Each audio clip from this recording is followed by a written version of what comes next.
Hello, everyone. My name is Bill Duncan. I'm definitely an alcoholic. Thank you for inviting me to be here, Wallace. I hit a little bump in the road in November, and I'm in recovery. I had got me 2 new stents in my heart. I'm up to 7 now. My story, I tell you, I don't have any notes. It's kind of what you see is what you get. What comes up, comes out. I don't know if all of y'all had a chance to see me. You look at me. There used to be a black man that traveled through the area, made a hell of a good talk, and he was cleaned up. He said, my sponsor told me to be as clean as a string bean. And I never got a chance to find out exactly how clean a string bean was. But when I got here, they told me, if you're going to stand up and try to tell somebody that you want to be somebody, I want you to look like somebody. Don't you get up behind that podium looking like you're going to feed the hogs. And I've tried to do that. I know I'm supposed to share with you what I used to be like. You all know what it used to be like. So many people say the book says tell what it used to be like. That ain't so. That ain't in there. What I used to be like. Y'all know what it used to be like if you're alcoholic. You know what it used to be like. But it's my turn tonight to tell you a little bit about what I used to be like. I didn't dress up much when I was back in the old days. One of my friends died. I'd been sober about 3 months. Just beginning to clean up a little bit. I cleaned up and put on a nice looking suit and went to the funeral. Out at the graveside, a fellow I hadn't seen him in a while, he said, Bill, is that you? I said, yeah, man, it's me. He said, you look nice. He said, you really look nice. I said, I don't believe I've ever seen you looking quite this nice. My head was swelling up. I said, thank you, man. He said, as a matter of fact, said, you look like you could have been something. He built me up, built my head up, and then sawed me off at the knees. I see it's a long ways back yonder. I just noticed when I got here, I forgot to put my hearing aids on when I got out of the shower today. But since I'm the one talking, I don't reckon I need to hear a whole lot of it anyway. There was a fellow talking one time, and he said, hey, can everyone back there in the back hear all right? The fellow stood up and said, can't hear a word, sir. The fellow jumped up right here on the front row, and he said, I've heard every word he said, but I'd be willing to change places with you.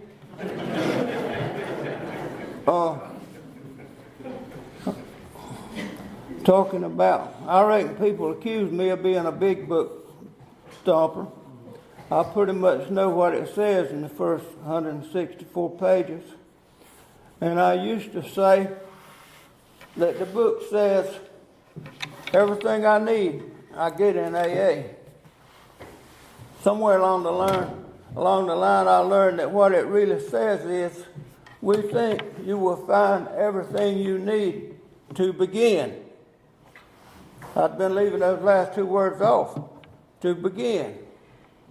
So, I've been here since February 26, 1980. I've made a pretty damn good beginning. I have 36 years, 26th of February. I believe that book, now I sponsor some people, and we very often talking about what the book says and where it is and what it might say. I'm reminded of this preacher. This preacher, he was a Bible thumper. And he said there was something in that Bible to cover everything that ever came up, everything that's coming up today, and everything that will come up. It's in there. He was preaching along one day, he'd thrown his coat off he was really getting into it, preaching, and a fly flew into his mouth. After the service, one of the deacons said to him, said, "Hey, I reckon you got a scripture to cover that fly flying in your mouth, don't you, Rev?" He said, "Well, I sure do. He was a stranger, and I took him in."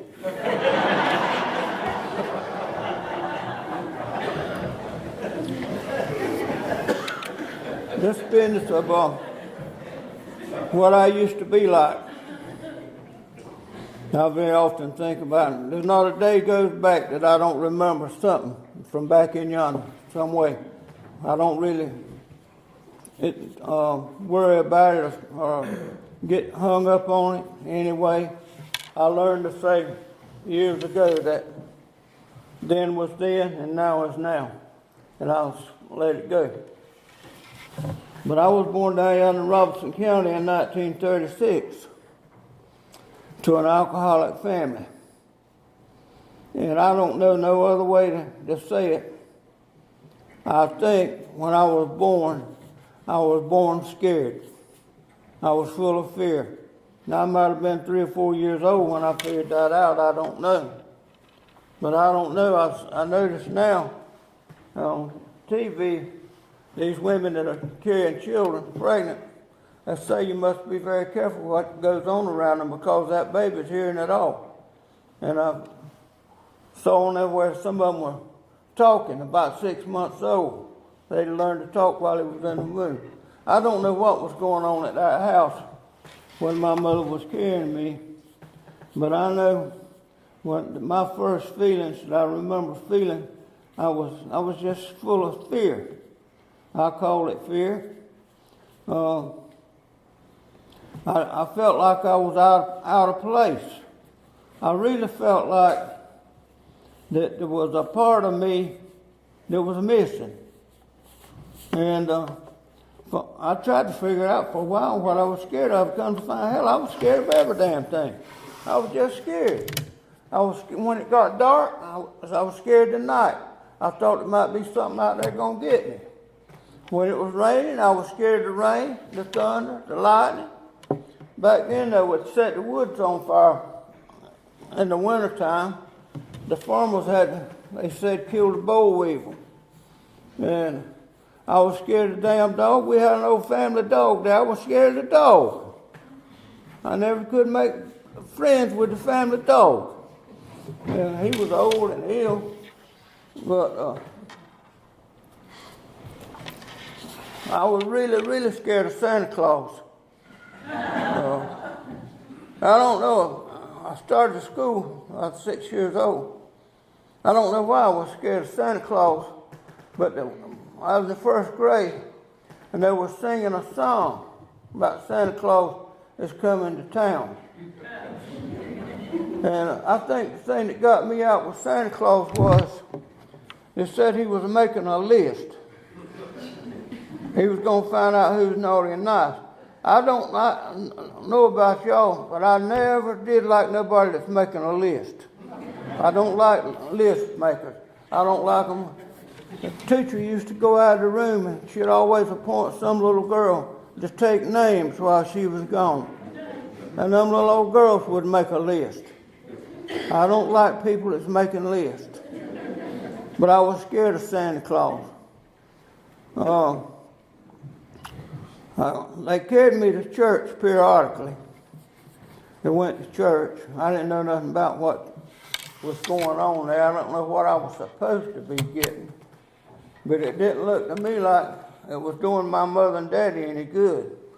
An alcoholic home, don't seem like that mixes too good with what they got going on over yonder. But I was scared of that preacher. He had a black suit. I don't believe he had but one, because he had it on every Sunday. And he would hoop and holler and point. And it looked like every time he pointed, he was pointing right at me. They carried me in there. I was 3 or 4. I don't know how old I was. But they had a little old sandbox in there with some white sand in it. There was another little boy in there about my size. And they had a little dump truck in that sandbox. You could load it with sand and take it, roll it over there and dump it. Well, that other little boy, he wanted it the same time I wanted it. And we got into a pulling match, and it slipped out of my hand and hit him in the mouth, and his mouth started bleeding. They carried me home and beat the soup out of me about fighting in Sunday school. I don't know if that had anything to do with me. I just didn't take on the church. Another thing, this is back in the 40s. I found a quarter in the churchyard one Sunday. And it was a George Washington quarter, and it was heads up. I remember it today. I found that quarter and I put it in my pocket. Money was scarce back then. I took it home and I showed it to my mama. Look what I found in the churchyard. She said, yeah, it probably fell out of the collection plate. Give it to me. We'll take it back and put it back in next Sunday. That didn't do me no good about that church.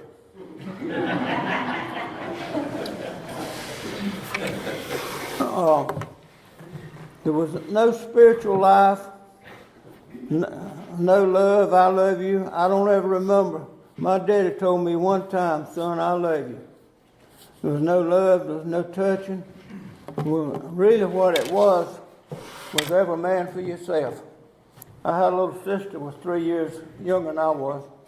She wasn't scared of nothing in the world. She'd leave home at night and go to the next house, which was almost a half a mile up the road. Have to run her down. But they carried me went to the beach one time. They had this Ferris wheel and all. I was scared. I was scared of the hobby horses. I couldn't stand to look at that Ferris wheel. They carried me out there on the ocean, and it looked like them waves. It looked like everyone was coming. It looked like it was coming to get me. And before we left there, they took me out there wading around in the water. One of them knocked me down. I like to drown. I thought I did. I just lived a life of fear all the time. And my daddy, he was from what some might call the old school. He believed in spare the rod and spoil the child. He liked to beat me to death. He had this thing that he said, children are to be seen, not heard. Well, that cut out talking. It wouldn't make no difference because there's nobody to talk to anyway. I'm talking about in World War II when the whole world people were scared. When they bombed Pearl Harbor over yonder, that was the talk of everything going on. I was about 6 years old when that happened. Everybody was scared all the time. But my daddy had this thing about children are to be seen, not heard. And I didn't have anybody to talk to. We lived way out there in the country, and there were weeks would go by, a whole week, when there wouldn't be one car passing by that dirt road. The mailman was the only car, because people couldn't get no gas back then. I started school and I had to walk about 1.5 miles to catch the school bus, leave home before daylight, going to the highway. My mama went to the county commissioners, said they didn't have no gas to run a school bus down that road. But when I said anything about that to my daddy, he told me about when he was little, he had to walk 5 miles to school. Well, I didn't get nowhere with that. But I just lived in fear. And I was trying to figure out, what's this going on here? What is this thing about? My daddy plowed a mule, and he looked forward to getting up in the morning and hooking that mule up and plowing all day long and putting that mule up at night and do the same thing all day long the next day. I said, I knew back then there's got to be more to life than what's going on right here. It seemed like Back then, we had no electric lights in that house. We got electric lights in 1946, right after the war. I was 10 years old when we got electric lights. We had no refrigerator, no stove. We kept the milk in the well. And keep the butter in the well with the milk. Put it in jars with lids on it, drop it in there. And it was just a different life back then. Wasn't too long after that war started that one of our neighbors was killed. And they were hushing it up. And I got real scared about, that's something I got into. I worried about a lot of things that never did happen. I just got into that lifestyle, worrying about things that never did happen. That followed me up till I got here, and I reckon some of it's still with me today. A lot of what never did happen, I mean, it wasn't going to happen to start with. A lot of stuff that did happen, my wife took care of it. But I got into that, and I got to thinking about if I ever got to be 18, it was back then, I'd probably have to go fight war. And if I had to go fight war, I just knew I was going to get killed.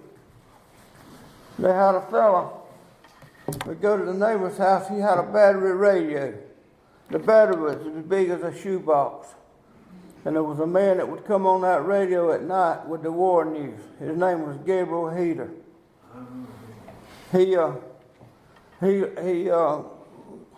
was one of AA's best friends when they started AA in Akron. Gabriel Heater had a radio show there, and he gave us some time on the radio. I sang Gabriel Heater. But it was the war news. It was the whole countryside was in fear. And I stayed down walking around scared to death about all the time. There was nothing spiritual in my life. I missed whatever I could have got. At Sunday school, we had something at that church called MYF, Methodist Youth Fellowship. I didn't like that. I didn't like Sunday school.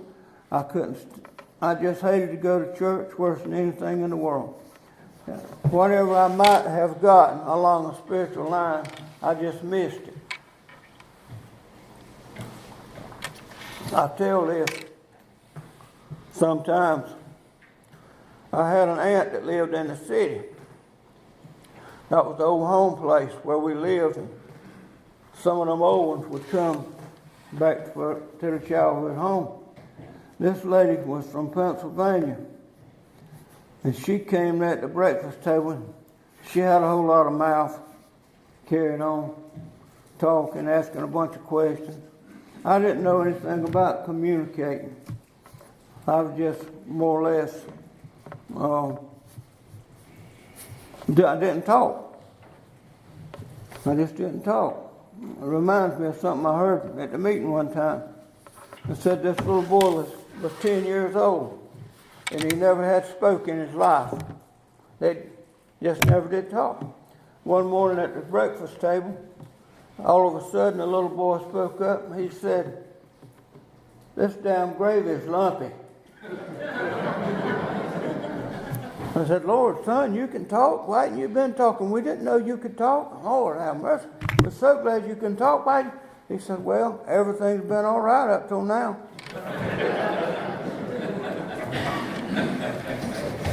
But I didn't talk. I was about like that little boy. I just didn't talk.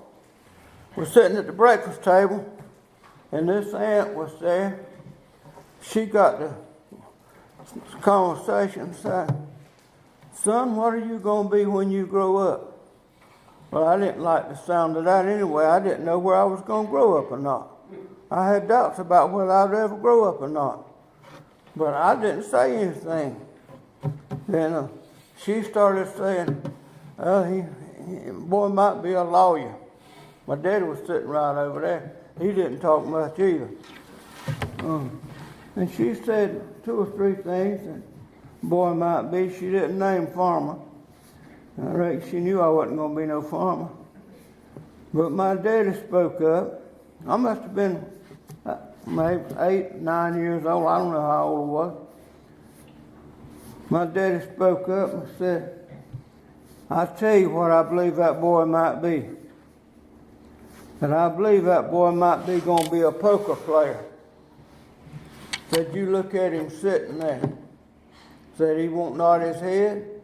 He won't smile. He won't blink his eye." Said, he's just sitting there like a statue. Well, I didn't know it at that time, but I know it now. I've known it for a while. When I was sitting at that breakfast table that morning, I was spiritually dead. I was spiritually dead. I learned from an early age, with all that hell raising around there, I learned to just shut down my emotions. I just shut down. Just like I ain't with you. I'm just here, but I'm shut down. And the thing about shutting down like that, I can get rid of whatever's going on that I don't want to deal with, the bad stuff, the stuff I don't like. I just shut down. Just like that.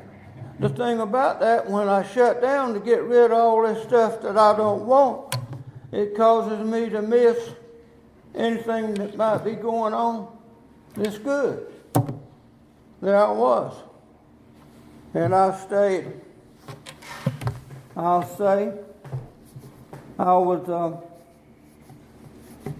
emotionally isolated. I was insulated. I'm here, but I ain't really with you. And I'm just living by rote, just doing the same thing I did yesterday, do it tomorrow. Not having any motivation to do anything, I just lived one day at a time. I think that's why I got along so well when I first came here. I was already into living one day at a time. Living one day at a time ain't nothing new to me. I've lived one day at a time all my life. I lived out there, and I would wonder what was going on. I started school, and I got along fairly good at school. But there I was. I've got to tell you this. When I started the school in the first grade, there's one of the prettiest little girls sitting right up there on the front row that I ever saw in my life. And I sat right there in the first grade in that schoolroom, and I started wanting to commit adultery. I didn't have any idea in the world what adultery was, but I knew I was wanting to commit it. And I don't talk to anybody about anything. How I feel, how you feel. I often wonder back then if I would have known to say to at least one person, a little boy or a little girl, or a teacher, or anybody, you know what? I'm scared to damn death all the time. I'm just scared to death. Maybe they would have said, "What you think's wrong with you?" Maybe I'd have got some kind of conversation about it. I don't know. I never did. So, all that time out there in that country, I knew from my daddy that drinking was bad. I knew it was bad. And I promised me that as long as I lived, that I would never drink any of that stuff that made him wild and crazy and wicked. Nobody ever said to me, "Don't you be like your daddy. That stuff will kill you." I just decided on my own that I won't be doing any drinking. And there's a sentence in the book that says, "An alcoholic lives a double life." Lord, there ain't no way I could have been in public acting like I did. Later on, I lived a double life. I had a daytime life and a nighttime life. But there was nothing really significant that was happening. I just felt like I was trapped. And then I got to be about 16 years old. My mother and my little sister bailed out. They left. And left me out there on that farm with my daddy. I had begun to move around a little bit, got driver's license and driving. I began to pay attention to them little girls.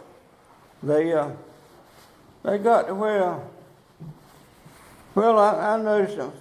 I went to another school, and the girls there, them little girls back where I live, had been going to school, they wore feed sack dresses, a lot of them. It was a little country school. I moved to the city, and them girls there, first time I'd seen anybody wearing penny loafers. And the little girl that's sitting right next to me, she had a dime in each one of hers. And I got to notice them girls, and the sweaters got to looking different. And they caught my attention. I got interested in them. I don't know about y'all, but an alcoholic of the type that I am, I don't know much about moderation. Whatever I'm into, this is the deal. I'm into this. And I'll burn it up. Stick with it, night and day. And all of a sudden I might just drop it and get on something else and do the same thing. I'm not into moderation. Well, I got into them little girls. I was bashful and shy, and I didn't know how to talk. I didn't know how to talk to any of them. But I learned I could be sitting here, and one sitting over here, I'd sit right there and I'd get to thinking about what I could say to her if I could. I'd play it in my head. Sometimes I would sit there and I would get to thinking about what they would say back to me. Ain't nobody saying nothing. But I'm sitting over here having a damn conversation with them. They didn't even know it. But I got on that jag about them girls. I'm telling you, I didn't know anything about moderation whatsoever. And eventually, I knew about they could cook and they could iron and stuff like that. But I really found out what them little girls were about. And I'm going to tell you right here, right now, I could not see where I'd ever need anything else as long as I lived on the world. I mean, it just took my head over. Well, this time, I didn't know nothing about drinking. I done told you, I promised me, nobody else, I'd never drink. I found myself, I was in a bad way. And I had started hanging out with this boy. He was older than I was. He'd been to fight war in Korea. He came back and he seemed to know a whole lot of stuff that I needed to know. And I just figured if I'd hang out with him, he's maybe 23 or something, he can go ahead and tell me everything he knows now, and I'll know it. I won't have to live this extra 7 years to find all that out. That made sense to me. So I was hanging out with me, and he drank liquor. And one night he said to me, I want to go to the dance Saturday night. Okay. Go to the dance. I had my daddy's car. He didn't have no car.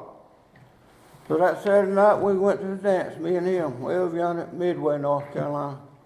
As soon as he got there, he said, I want you to keep the liquor. I'll be back in a few minutes. And I said, okay. I mean, I could keep liquor. I never had drunk none, never had tasted it, never had thought about drinking it, none of that at all. So he gave it to me, and I took it and got out of the car. There was another car parked right there. And I took that bottle and put it up on top of that man's left-hand front tire. That was a stupid thing to do. I mean, later on, I would have figured this ain't going to work. This man might drive off with his car, and the liquor will be gone. But I didn't know that much about it. I went into that dance. And if you're raised up in Robeson County, you know when you go in any kind of building to get your back to the wall. That's just automatic. Get your back to the wall. But I was in there standing with my back to the wall.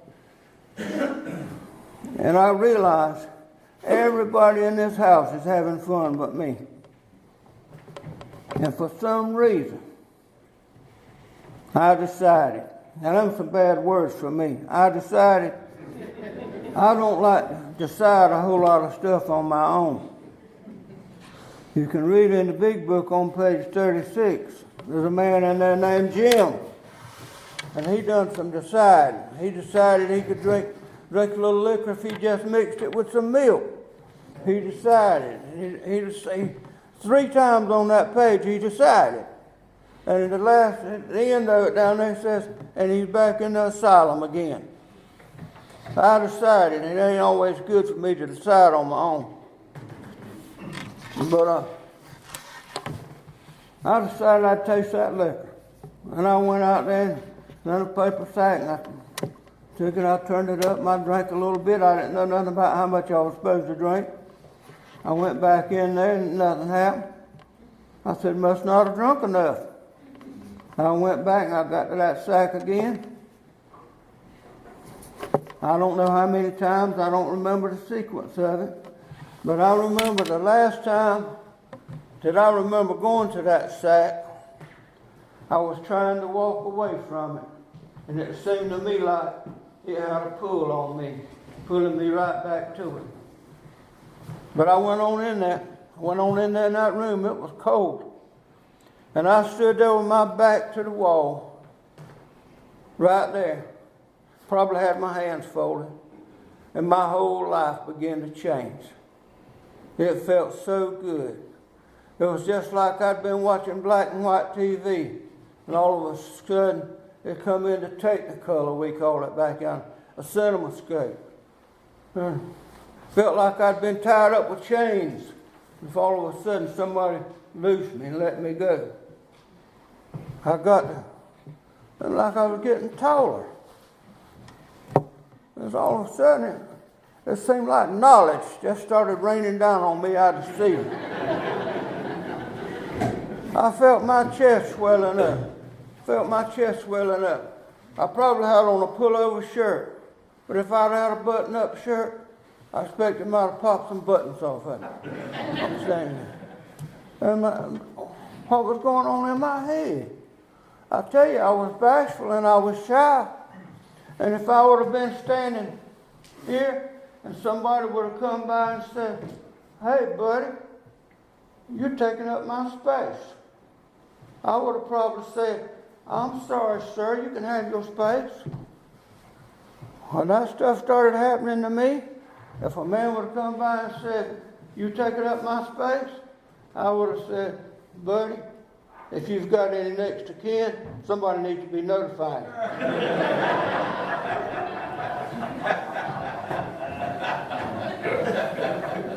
That booze caused a change to come over me.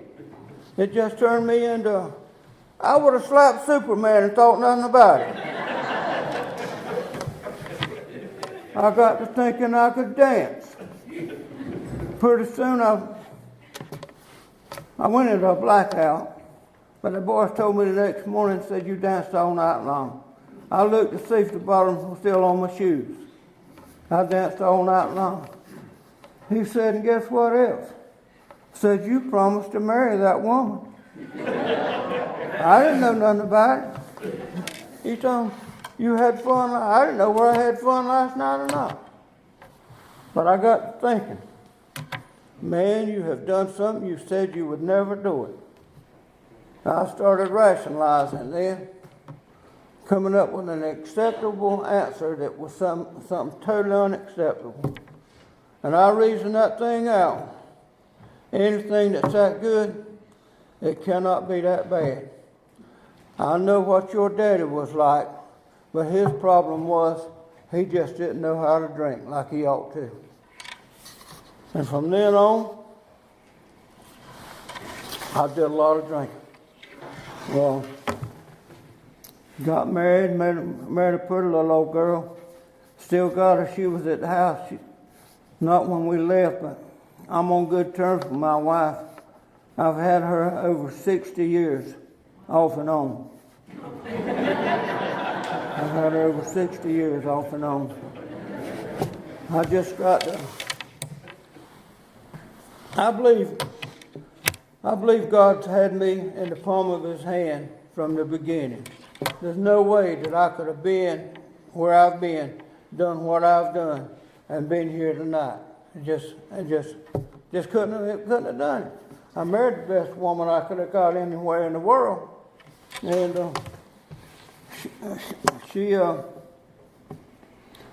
I worried her to death drinking 25 years. Eventually, I knew something had to happen. I got self-employed through absolutely no fault of my own. A millionaire came to where I was drunk one day and says, I want to go in business with you. I said, I'm about drunk. He said, well, come by my place Monday. I got self-employed, putting the curb down side the highway. I put it all over this whole countryside up here. I put 25 miles out yonder at Forest Creek Golf Course. And a lot of these other courses, miles and miles and miles. I did. I made more money than any poor little country boy could have ever made. But I was drinking. Drinking got to be very important to me. And I knew I needed to quit. For a while I said I will quit tomorrow. That wouldn't work. You know, that quitting tomorrow. Today is already the day after tomorrow from the day before yesterday. That quitting tomorrow just don't work. But, and blackouts. I got terrible blackouts. I decided I was going to have to quit whiskey, vodka, and gin, quit all that. I'll just drink beer. And I'm going to tell you about that. I was drinking a case, maybe 2 cases in a day. Drinking that much beer, between taking it in and letting it out, you ain't got time to do much else. But I was in the blackouts, and I couldn't understand a lot of stuff that was going on. I didn't know where it was real or where it was. I was in a blackout. I was going to work in Sanford one day, about 1975, and right up here, it used to be, before you get to Vast, there was a pull-off over there where people would stop. I was right along there, and this woman came on my radio singing this opera music. Sounded like somebody's killing a canary. I went to cut my radio off, and my radio wasn't even on. I like to sit there and I like to run the knob off of it. And I had a moment of clarity. This alcohol's gonna kill me. And there ain't one damn thing in the world I can do about it. I'd been lying about I was gonna quit tomorrow, promising my wife, everybody. I didn't draw a sober breath from 1968 to 1980. I didn't draw one sober breath that I know of. Yeah. But that morning, about 8:30, I just had a moment of clarity. This stuff's gonna kill me, and ain't nothing I can do about it. And I sat right there, sat on the road in my pickup that morning. And I have trouble with that stuff on page 449 in the book. Acceptance has answered all my problems. I don't believe it. Don't you believe it? The acceptance ain't worth nothing unless it's followed by a strenuous program of action.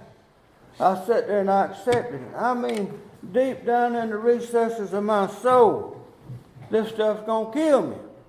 From the 75 to 80, I didn't try to quit. I just tried not to drink too much. I didn't. And I got so I would go into blackouts. I would be getting along pretty good, functioning, where I'm supposed to be. And all of a sudden, go into a blackout. And I would come to a long ways from home, Charleston, South Carolina, Myrtle Beach, Wilmington. I just come to, and I have no idea how I got there. I come to up here a lot. Come to a lot of times. Come to, I wouldn't know where I was. Wouldn't have no money in my pocket. Every time I ever come to, when they rolled me, I had my billfold. I never kept my billfold. Just took my money. I was talking to a fellow. You can learn a lot about hanging out around here. I've been here a good while. When you hang out and mingle with these people that's been here, you can still learn stuff. I was sitting around the table at the convention. I got to talking about blackouts and coming to. I said, it's embarrassing to wake up and come to and you don't know where you are. You go in here and see somebody and say, hey, ma'am, hey, buddy, can you please tell me where I am? I said, that's embarrassing. He said, you did that? I said, yeah, I've done that several times. He said, well, you're a slow learner.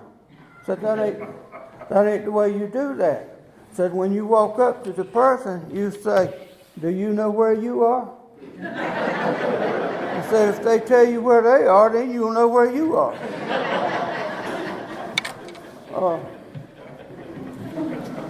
I got invited to the AA meeting. My wife got a restraining order and all that. I'm a walk-in. I just walked in the meeting one night. An old-timer took me. He told me before we got there, you're going to get to do two things. Sit down and shut up. Well, that was all right with me. I didn't want to say nothing. Took me and set me down. He said, now, something else to tell you. If you see anybody in this room that you like, you stay the hell away from them, because they're going to be the sickest man in the house. And I'd already met one man. He'd been there 10 days. We got to be buddies. We heard about a man in Benchville, South Carolina, had been sober 35 years at that time. This was in 1980. We made a special trip down there to Benchville just to look at him and see what he looked like. I just couldn't believe it. But I came back. I was wanting to drink real bad every day. I was sitting in that room one night. There's a power that's in this room. I immediately discovered there's a power in this room. When we get gathered up in here, there's a power amongst us. It'll heal a broken heart. It will mend a wounded spirit. It will help an alcoholic overcome drinking. I got in here and made contact with that power. I was sitting over there next to the wall in that building that night.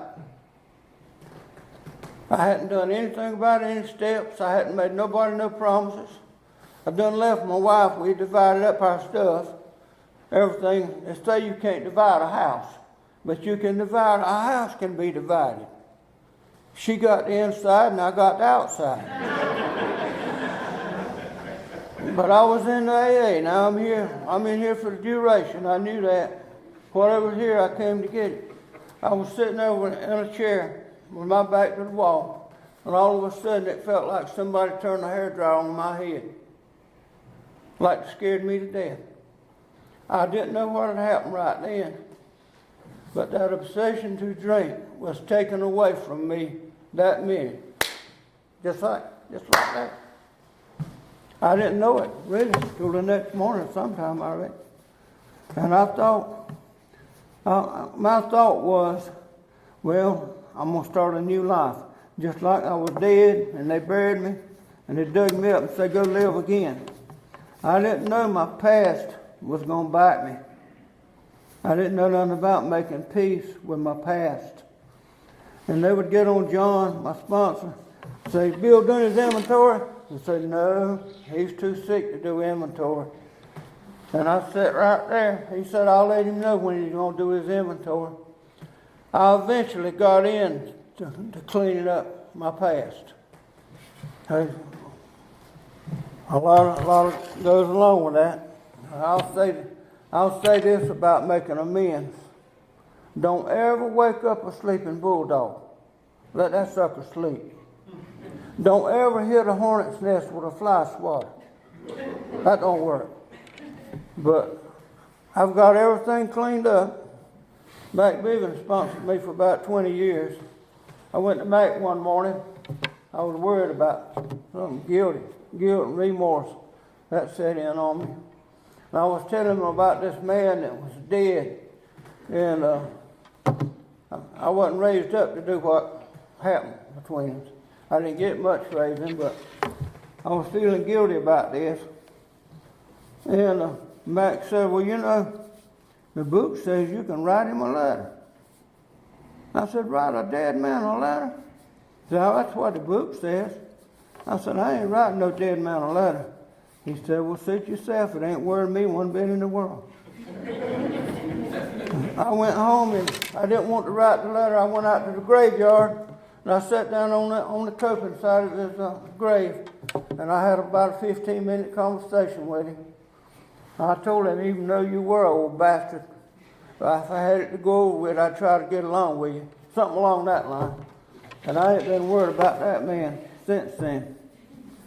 I run my mouth. It's about time for me to get out from here. I'm going to tell you something that I've about come to grips with. I've decided that as high as I can go in AA as a human being. Just ain't but so good you can do it. That's it. I'm right back about where I was when I got here. Some things that I know that's been beneficial to me. I'll share them with you. If it ain't so, don't say it. If it ain't right, don't do it. If it ain't yours, keep your hands off of it. There's 3 more things I've added on to that. Never cut toward yourself with a pocket knife. Never pee into the wind. That's bad business. And always remember that God loves you. That's about where I'm at. I want to thank you for having me. I'll say this. I got a lot of gratitude. I thank you. Thank you all for being here. I thank God for who I am tonight. I thank God for who you are tonight. But most of all, I thank God for who I am when I'm with you. Thank you.